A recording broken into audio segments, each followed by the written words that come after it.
Good morning friends, আশা করি সকলে ভালো আছেন। চলে এসেছি আজকে নতুন একটা রেসিপির সাথে। আজকে দেখাবো বাঁধাকপির কাটলেট। তো বাঁধাকপির কাটলেট বানাতে কি কি লাগছে একটু দেখে নিন। প্রথমে রয়েছে এখানে অড়হর ডাল নিয়েছি, মুগ ডাল নিয়েছি, ছোলার ডাল, আতপ চাল, গোবিন্দভোগ রাইসও দিতে পারেন বা আতপ চালও দিতে পারেন। এটাকে আমরা 3 থেকে 4 ঘন্টার মতন পুরো ভিজিয়ে রাখবো। এবার আসি উপকরণে। 3 থেকে 4 ঘন্টা পর ফিরে এলাম। দেখুন, প্রথমে ডালটাকে ভালো করে ধুয়ে জল পাল্টে পাল্টে ধুয়ে মিক্সিতে পেস্ট করছি। আর কেটে রেখেছি বাঁধাকপি। এবার পেস্ট করে নেব নারকেলটা কোড়াও দিতে পারেন। নারকেলটা এমনভাবে পেস্ট করব অনেক একটু কাঁচা, মানে কুচো কাঁচা মতন থাকে।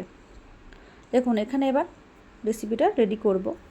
এখানে ডাল বাটাটা নিয়েছি, সব রকমের ডাল বাটাটা, কাঁচা লঙ্কা কুচি, আদা কুচি, ধনেপাতা কুচি, পেঁয়াজ কুচি। এবার দিয়ে দেব নারকেল কোড়াটা দিয়ে এরপর দিয়ে দেব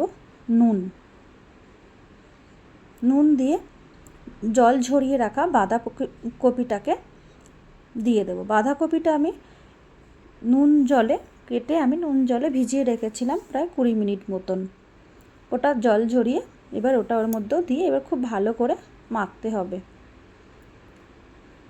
এইভাবে মেখে নিয়েছি। দেখুন, এবার প্রথমে কড়াইতে আমি সাদা তেল বসিয়ে দিয়েছি।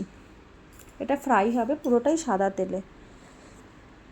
এবার আস্তে আস্তে গোল গোল আকারে একটু চ্যাপ্টা করে, আর গ্যাস একদম কমিয়ে এটা অনেকক্ষণ ভাজতে হবে, যেহেতু বাঁধাকপি ফ্রাই হতেও টাইম লাগে। তো একদম গ্যাস কমিয়ে লাল লাল করে এইভাবে ভেজে নেব। আপনারা বাড়িতে একবার বানান, আশা করি খুব ভালো লাগবে।